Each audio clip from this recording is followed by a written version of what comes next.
Muy bien, creo que estamos en condiciones de retomar el contacto con el lugar donde estábamos allí con Rubén Suárez y el doctor Penachino, ese laboratorio que nos explicó los pasos técnicos de un ADN. Venía el momento de las preguntas y me quedé con muchas ganas de que nos responda. Doctor Penachino, ¿nos escucha usted bien, Rubén? Sí, se escucha perfecto. Bueno, me alegro. Vamos a seguir charlando entonces. Estábamos justo en la parte donde usted trataba de explicarnos lo que el abogado defensor propone como la cadena de custodia. ¿Qué significa exactamente? Bueno, básicamente se trata de ver que lo mismo que se obtuvo del cadáver de la víctima, en este caso las uñas, sea lo que ingresó al laboratorio donde se efectuó el análisis en el cuerpo médico forense. ¿Eso se puede adulterar? De la Justicia Nacional. O sea, y bueno, por supuesto que si la muestra no es la misma que se tomó en esa oportunidad, el resultado del ADN va a ser distinto. O sea, la muestra puede ser, ¿cómo le puedo decir? Milimétrica. Y una muestra se puede cambiar, digo objetivamente, o sea, por un lado tenemos que tener en cuenta que una entidad como el cuerpo médico forense no se va a prestar a ninguna situación de esta. Estamos hablando en potencial, digamos, en una situación en la cual se pueda producir un cambio de muestras. Sí. Si la muestra es otra, el resultado del ADN va a ser otro. Supongamos... Y si alguien pone una... Gustavo, pero supongamos que, no sé, yo para alimentar me pongo de un lado y del otro, ¿sí? Porque si esto es imposible, usted me dice, no, mire, es imposible, eso es producto de una película, de una ficción. Que a veces le digo, esta historia de esta chica parece de ficción, ¿no? Pero supóngase que si alguien hubiese querido adulterar, ¿le puede poner debajo de las uñas al cuerpo de Ángeles, no sé, un gorro que haya usado el portero, por ejemplo, una bufanda? ¿Queda el ADN del portero si usa una bufanda, un gorro, por ejemplo, no? Mire, para que tenga una idea, con las técnicas actuales, 20 microlitros de saliva alcanzan para tener un resultado de ADN completo.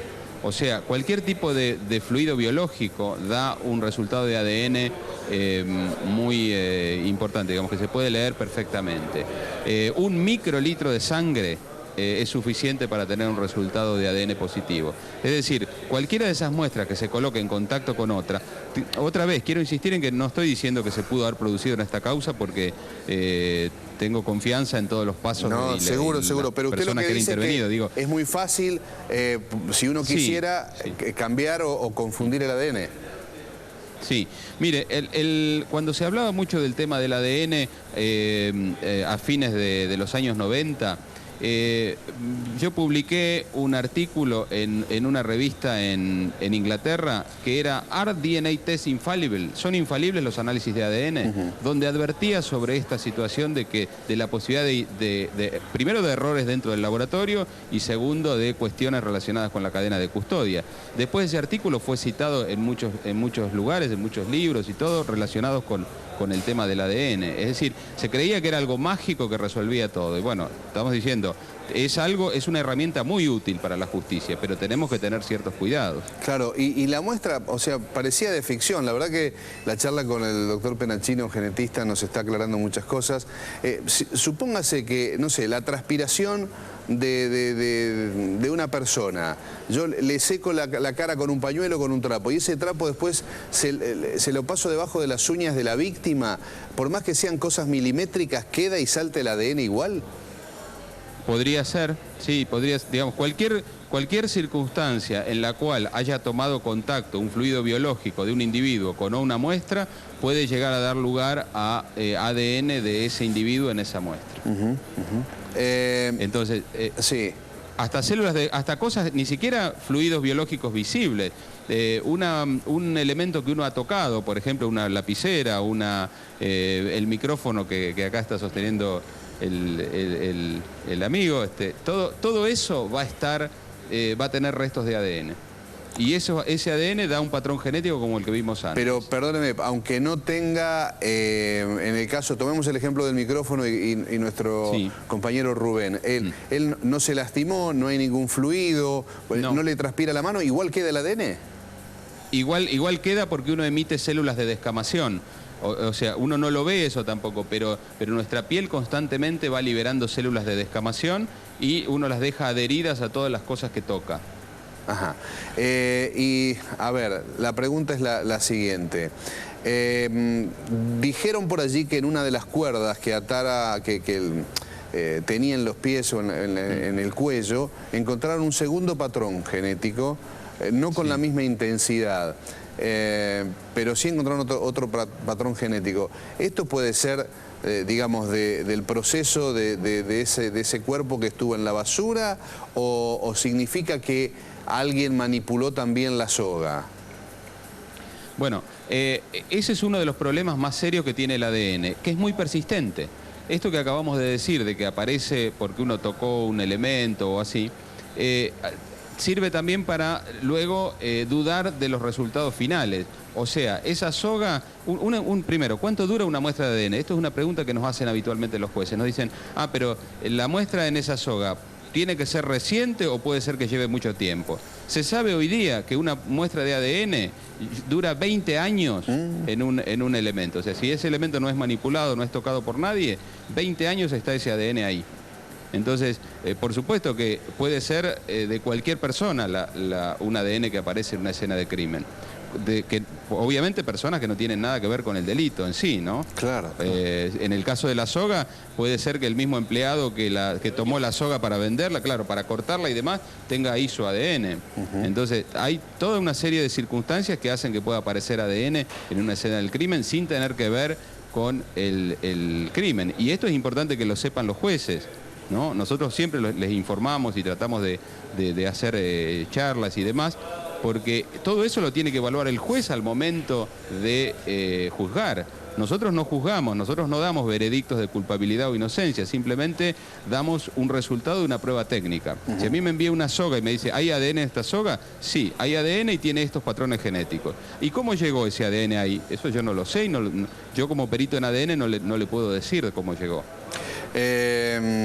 Bien, otra de las preguntas, imagino a la gente en casa también, estoy tratando de llevar todas las dudas posibles. Al revés, ahora me voy a poner del otro lado. Si alguien, la persona que mató a esta chiquita, después le lavó las manos, ¿sí?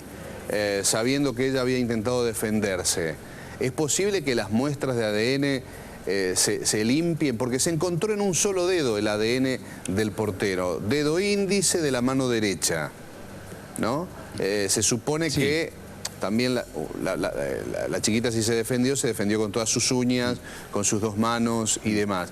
Digo, pudo haber, al revés le pregunto, si se lavan las manos después de cometido el crimen, el delito, ¿se limpia el ADN? Bueno, yo le diría que no es necesario por ahí que se laven. Puede ser que haya quedado material en una uña y no en otra. Eso puede ocurrir de acuerdo a la profundidad de la herida que provoca cada una de las uñas. Claro. Eso se podría definir por ahí con un criterio médico, digamos, un médico forense que revise el cuerpo del imputado como para ver si la profundidad o si hay, digamos, rastros de heridas más profundas o menos profundas. Eso no tiene que ver con el ADN, sino con un criterio médico, ¿no? Usted trabaja, doctor Penachino, siempre con causas judiciales, digamos, tiene en su laboratorio un poco la condena o la absolución de los responsables o no de los delitos, si es que esto es así, ¿verdad? Bueno, tratamos, como le decía antes, tratamos de hacer una prueba técnica lo más objetivamente posible. Luego la condena o absolución la define el juez, ¿no? Nosotros le damos la información nada más al juez y luego podrá el juez decidir, ¿no? Pero si nosotros hacemos, acá en el Colegio de Farmacéuticos, hacemos un promedio de unas 80 muestras por día, así que sí, se hacen muchos casos que tienen que ver con delitos. ¿Y le ha pasado, doctor Penachino, de casos donde encontró usted compatibilidad del ADN con las muestras que le traía la justicia y después esa persona no haya sido condenada? Por más que el ADN le ha dado positivo.